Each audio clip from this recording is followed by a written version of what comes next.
खास करून आम्ही सातपुड्यातील आणि धडगाव तालुक्यातील प्रतिनिधित्व आणि एक समाज बांधव म्हणून पंढरपूर सोलापूर या ठेकेदार यांना एक आव्हान असेल आणि एक विनंती असेल की तुम्ही ज्या वेळेस आमच्या इथून ऊसतोडी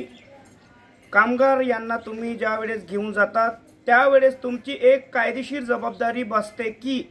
तुम्ही ज्या वेळेस आमच्या धडगाव तालुक्यातील गाव खेड्यापाड्यातील मजूर लोकांना घेऊन जातात ऊसतोडी कामासाठी त्यावेळेस आमच्या गावातील सरपंच असेल पोलीस पाटील असेल किंवा प्रतिष्ठित 5 लोक यांचा एक करार करा किंवा मग आमच्या तालुक्यातील लोकप्रतिनिधी आहे यांच्याशी भेटगाठ घालून आणि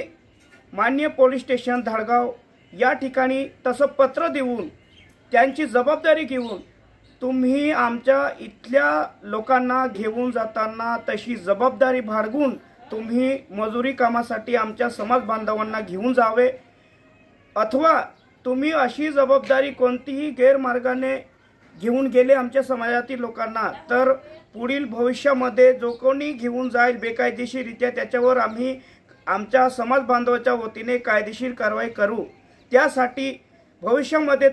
तसं कोणताही नुकसान होऊ नये या गोष्टीची काळजी घेऊन तुम्ही आमच्या इथल्या लोकांना ऊसतोडीसाठी किंवा इतर कामासाठी तुम्ही घेऊन जाताना